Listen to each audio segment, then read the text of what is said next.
Christmas is not just Mr. Pickwick dancing a reel with his old lady, or Scrooge waking up the next morning a changed man. Christmas is not just the giving of spirit abroad in the land with a white beard flying a sleigh and 8 tiny reindeer. Christmas is not just the most famous birthday of them all. Christmas is not the annual reaffirmation of peace on earth that often gets reduced to nothing more than mushy sentiment, so people of faiths or no faith can exchange Christmas cards without feeling guilty. On the contrary, if you do not hear in the message of Christmas something that strikes some as a blasphemy and others as sheer fantasy, then the chances are you have not heard the message of Christmas at all. Because the message is Emmanuel, the Word made flesh. It is a word in Hebrew that means God is with us, and of course that's the blessing and the problem with Christmas. The claim that Christianity makes about Christmas is that at this particular time and in this particular place, the high and lofty one who inhabits eternity came to this dismal place to be with us, in our world, in our time, in our lives. When Quirinius was the governor in Syria, in a place called Bethlehem, at a time when the Romans ruled the world with an iron fist, then a child was born who, beyond the power of anyone to account for, was the high and lofty one who inhabits eternity, made low and helpless.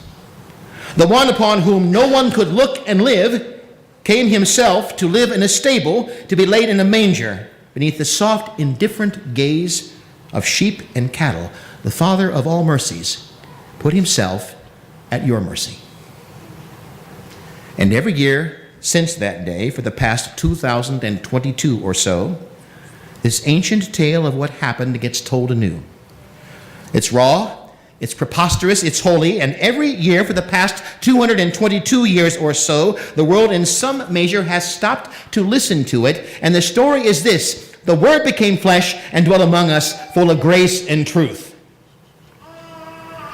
To borrow a line from the old Disney film, it's a tale as old as time. And if it's true, it is the chief of every truth. And if it's not true, it's the one thing that people would most want to be true if they could make it so. Perhaps it's that longing to have it be true that lies at the bottom of this whole vast Christmas industry that afflicts us every year this time. All of the cards, all of the presents, all of the fast food, all of the plastic figures kneeling on the flood-lit lawns of poorly attended churches because the world speaks of holy things in the only language it can find, the language of the world. But it speaks the same truth. Emmanuel, God is with us. And in the end, all of us must decide for ourselves whether it's true or whether it's not. And let me say to you, quite honestly, the grounds upon which to doubt it are not hard to find.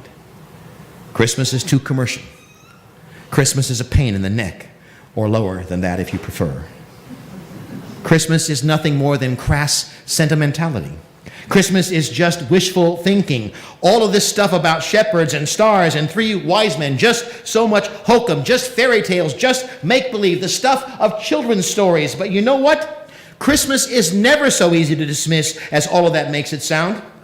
Because to dismiss Christmas is for most of us to dismiss a part of who we are, of who we yearn to be. To dismiss one of the most fragile and enduring visions of our childhoods and of the child that continues to live in each of us. The child that still hopes beyond hope that on one day of the year, one moment, we can live in peace and in love with each other. As something special, something wondrous happens, something miraculous occurs. What has kept the wild hope of Christmas alive for 2022 years in a world that's notorious for dashing hopes and crushing dreams is the haunting truth that that child born in a manger 2022 years ago can be born in our hearts today. And his name is Emmanuel. God is with us.